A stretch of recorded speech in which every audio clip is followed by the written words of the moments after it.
We are on the point of salient features of philosophical school or ethical schools of jurisprudence. While looking towards the philosophical school or ethical school, it is necessary to understand that the whole philosophical school is based on the main theme that the legal philosophy must be based on ethical values. That ethical values should motivate the people for upright living. Means the legal philosophy shall be based on ethical values or the moral values. Now these moral values and ethical values are necessary to increase the standard of living of a person, to increase the maturity level of human being as well as of society as such. These ethical or moral values means that values which helps the person to distinguish between right and wrong. Means your conscience or your good conscience helps you to make a distinction between right thing and a wrong thing. Your sense, your inner sense tells you that this is a right, this is a wrong, or this is a morally right and this is a morally wrong. Okay, then the philosophical school or ethical school is to maintain law and order, and for the purpose of maintaining law and order, it is necessary to maintain restrictions. These restrictions are necessary to control individual behavior as well as social behavior of a human being in a society. These restrictions can be justified only if these restrictions promote freedom of individuals in society. As well as the jurists of this philosophical school or ethical school believe that the law should be studied as it ought to be, that is, the law should be studied from its future point of view. And now we'll see what are the salient features of philosophical school or ethical schools of jurisprudence. According to jurists of this philosophical school or ethical school, that the concept of justice must have philosophical and ethical contents. Means without having the philosophical and ethical contents, if the judgment is delivered by a judge, then that will not be considered as a judgment or a justice in its pure sense. And therefore, the law and justice should have a close interrelation with each other. Means the law should help to develop or to advance the justice, and the justice shall be based on the law, and the law shall be based on, yes, the ethical or philosophical contents. That is the main theme of the philosophical school of jurisprudence. Okay, now the next object or the next purpose of philosophical school of jurisprudence or ethical school of jurisprudence is that the law is an instrument towards the object of justice can be achieved. Of course, every legal system exists to provide justice. Means whenever we say that to provide justice means it is expected or it is believed that injustice is there. Means there are some people in the society who are very selfish, who for the purpose of protecting their own interest may have confront with another interest or interest of another person or the whole of the society, and therefore such wrong person having a nuisance value in the society may cause injustice to another, and to compensate that injustice it is necessary that the law should act as an instrument. Means justice is the goal, justice is the aim, justice is the target, whereas law is one of the instruments, law is one of the weapons to achieve that justice. Means the other weapons can be used, but the other weapons like a tit for tat or a retributive method is not justified in civilized system or a democratic system, and therefore law is one of the prominent instrument, we can say, towards achievement of object of justice. Okay, moving further, we'll see another salient feature of jurisprudence, philosophical school of jurisprudence, is that it seeks to differentiate between spheres of law and justice. The features, we are on the point of features of philosophical school. It helps to differentiate, or it seeks to differentiate between the spheres, that is between the spaces, between the what we can say, the jurisdiction of law and justice. It differentiate between the spheres, spheres, or you can say the space, or means the law and justice has its own separate space. It has its own separate jurisdiction to function. Okay. Now, what does it mean? The philosophical school says that law is one of the instrument. Law is not the whole thing to achieve the justice, whereas justice is the ultimate goal. Justice is the ultimate object of having the legal system or of having the society as such. The society, when we'll see the social contract theory, the society come together or the society is formed for the purpose of securing the justice. Securing the justice means to protect person and property.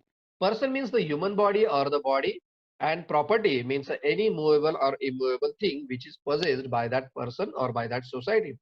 We know that in early primitive era, every tribe or every community tries to overlap or to fight with another community so that they can conquer and establish their own empire. एक समाज दुसऱ्या समाजावर अत्याचार करायचा, एक समाज किंवा एक राज्य दुसऱ्या राज्यावर हल्ला करायचा आणि आपलं साम्राज्य वाढवण्याचा प्रयत्न करायचा. आणि या सगळ्या प्रोसेसमध्ये काय व्हायचं, पर्सन म्हणजे मानवी जीवितहानी व्हायची आणि प्रॉपर्टी म्हणजे मालमत्तेचं देखील नुकसान व्हायचं. ते होऊ नये म्हणून द कन्सेप्ट ऑफ जस्टिस पुढे आली. आणि ह्या कन्सेप्ट ऑफ जस्टिस मग कशी राबवायची, तर through the help of law or legal system. Now we know that the law means rules or recognition which has a sanction by a sovereign authority. Means there must be a sovereign authority. Without sovereign authority or without political superior authority, there cannot be a law, there cannot be a legal system.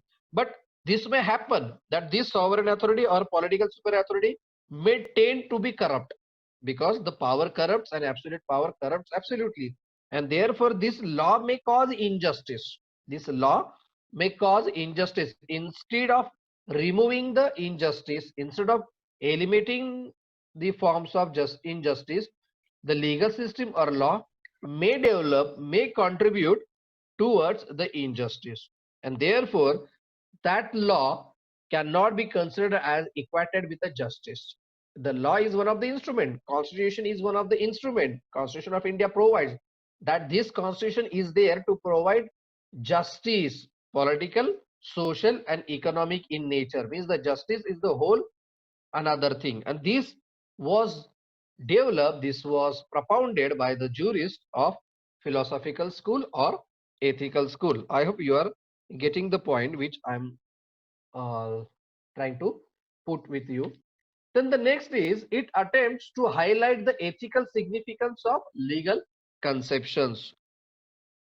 The ethical significance means the place of ethics, the place of philosophy in every sphere of law or in every legal concept is necessary. The legal concepts such as person, property, possession, ownership, etc. These are the different legal concepts.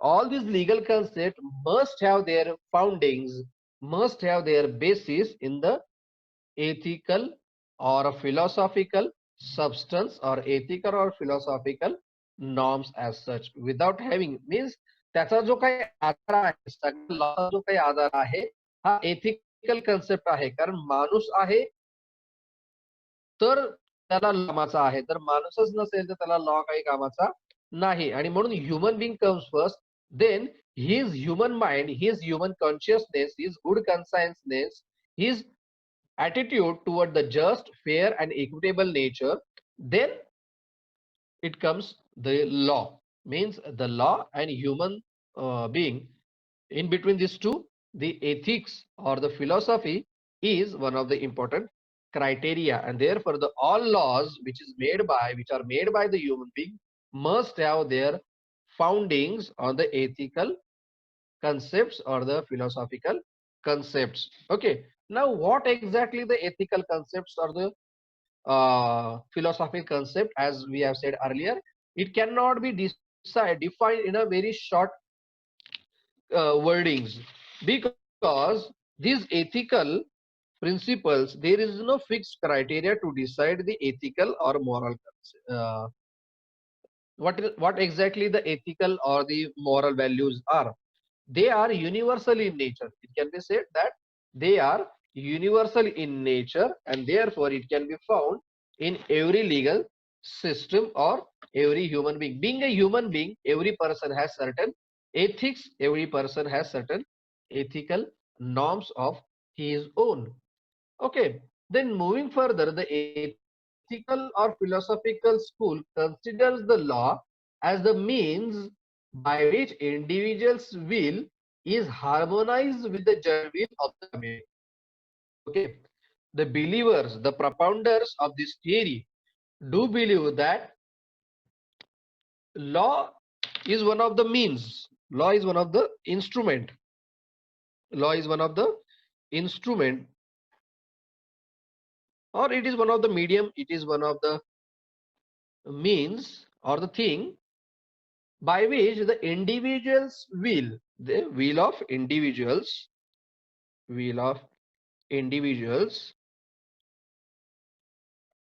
can be harmonized with the general will, that is the will of the community. Means that every person, or this concept can be put in the wordings of the Roscoe Pound. Roscoe Pound said every person has individual interest or a personal interest. That personal interest has to be harmonized with the public interest or social interest. Okay, means the philosophical school or the jurist of philosophical school has given this thought that every person, why the law is necessary? Because the law is the instrument which harmonize. Law is one of the instrument which harmonize the will of individuals with the will of public or the will of society or the general will. Means neither general will nor individual will shall overlap each other.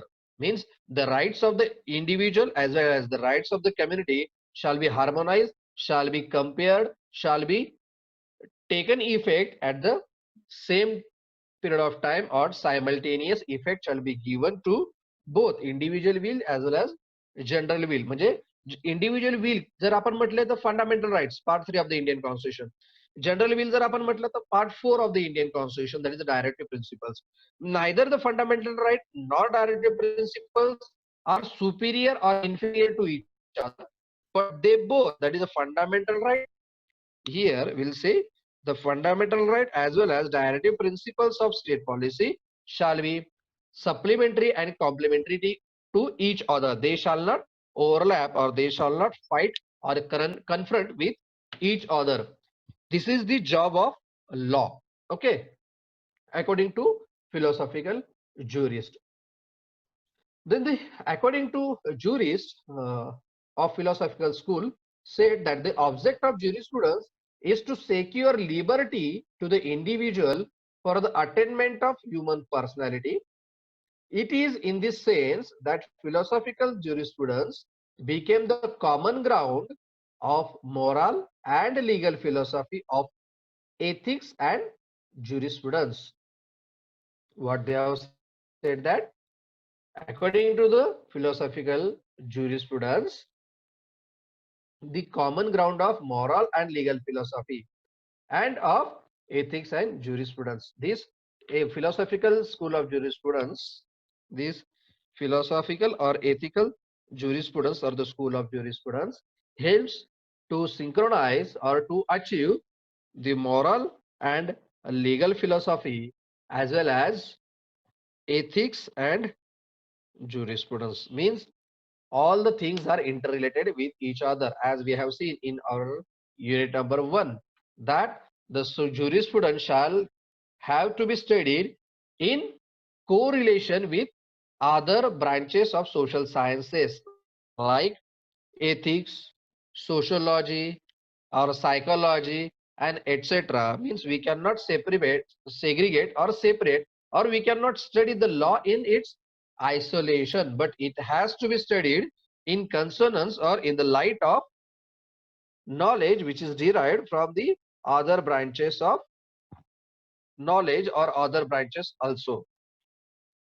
Okay, then moving further, we'll see the views of different jurists. Okay, jurists who have contributed towards the development of philosophical school or ethical school of jurisprudence. Then who are these jurists? We'll see them one by one. There are many other jurists, there are many such jurists, but looking into the time constraints, we'll study few of them. First is a Hugo Grotius. First is a Hugo Grotius. He is well known for his contribution in its uh, development of international law as such, 1583 to 1645. Means mainly this theory of jurisprudence is developed in the 16th century as such. Okay, Hugo Grotius, a Dutch national and a Republican philosopher. He is regarded as the father of philosophical jurisprudence. He is regarded as father. Father means a founding person who have developed the idea, who have uh, jot down the idea of philosophical school of jurisprudence. Philosophical school of jurisprudence. As he said that the philosophy shall be the basis of legal system. In his famous work, The Law of War and Peace, Grotius stated that the natural law springs that develops from the social nature of man and the natural law as well as positive morality. According to Hugo Grotius, the law, how the law develops? The law develops, or he said the law springs, that is, develop or come out, springs from the social nature of man. Social nature of man plus natural law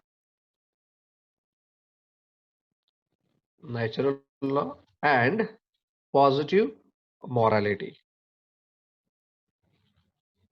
Positive morality. Now these three are the components of developing the law or making the law. For the purpose of enacting a law, for the purpose of making of law, the existence of these three things are necessary according to Hugo Grotius. Means, as we have said earlier, what exactly the school of jurisprudence does? The school of jurisprudence study the questions that how the law has been developed and how the law has been developed. As we have seen this, school of jurisprudence is nothing but the knowledge or skill of law. But before understanding what exactly the law is, before studying the law as it is, we should know how this law has been framed, why this law has been framed, from what authority the law has been developed. Means we have to study the development of law. And the schools means the thought process which is developed by a jurist and followed by his disciples. Okay, here the Hegel says, Hugo Grotius says that the law develops or springs from three contents. First, social nature of man, natural law and positive morality. Then what is social nature of man? The law can be developed only by the person who are actively involved in social activities. The law cannot be developed by a person who is in his family only, but the law can be developed by that person who is well associated with the society, who is well associated or well aware about the problems of the society, and therefore that person is known as a social activist or a political jurist. Like Lokmanya Tilak, Mahatma Gandhi, Mahatma Phule, Karmavir Bhaurao Patil, all these persons develop or sacrifice their life and property for the purpose of development of society, and means they are the persons of social in nature. They not these persons are not only selfish persons like all of us, but they all were a person of social character or social nature. Then natural law helps to develop the law. Then what is natural law? Natural law is inner morality or human consciousness or the good consciousness or the capacity of every person to distinguish between right and wrong. Natural law means, as we say, that when we feel happy, we laugh. When we feel unhappy, we cry. This is a natural law. This is a natural reaction of every person to the circumstances or to the situation. That is a natural law. It also helps. Now it is well established rule that we should act in our natural manner. म्हणजे आपण सहज वागलं पाहिजे, कुठलाही आव न आणता, मोठेपणाचा बडेजाव न करता, श्रीमंतीचा आव न आणता आपण सहज वागलं पाहिजे. सहज म्हणजे कसं, नैसर्गिक जगलं पाहिजे, नैसर्गिक वागलं पाहिजे. And last one is the positive morality. Positive morality means while behaving or while living in the society, you have to follow certain norms, certain standards, certain protocols. These norms and protocols are nothing but the positive morality. When we'll study the imperative school of law, there is a positive morality and uh, law as such or positive law as such. That is what the Austin has branded as the imperative theory of law that we'll see later on. But here, according to Hugo Grotius, the law develops from three basic contents: social nature of man, natural law, and positive morality. Okay, this natural justice is the justice in deed and truth. According to Hugo Grotius, the natural justice or नैसर्गिक न्याय तत्व आपण त्याला म्हणतो, principles of natural justice are based on deed and truth. What is deed? Deed means a कर्म, प्रत्येकाचं कर्म, and truth म्हणजे सत्य. अहिंसा परमो धर्म, सत्य परमो धर्म म्हणजे truth always what we can say relied upon. म्हणजे जे खरं आहे ते नेहमी टिकतं, असत्य थोडे दिवस टिकतं, थोडा काळ टिकतं, नंतर निघून जातं. आणि दुसरं म्हणजे आपले कर्म.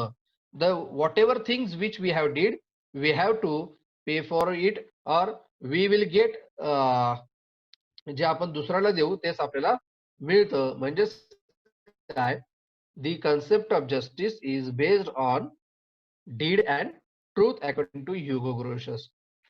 Further, he says that the rule of human conduct emerged from the right reason. The rules of human conduct means how to behave in the society, what to do and what not to do. All things emerge from the right reason. Therefore, they receive public support of the community.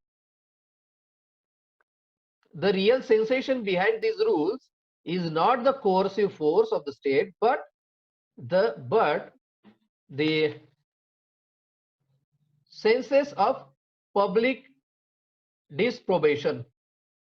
Grotius borrowed liberty from the natural law and emphasized that the only law that could be binding on individuals as also the states inter se was the law of nature. Means the law which binds or which is binding on person is the natural law.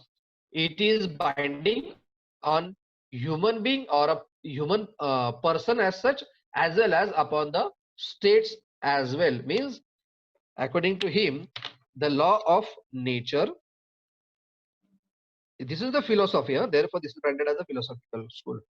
The law of nature is binding, or it is the only law. It is the only law according to Hugo Grotius, which is the law of nature binds on individual, that is a human being, as well as upon the states. Upon the states, every state shall respect the human consciousness or the natural law, and therefore this law of nature derives its authority from the natural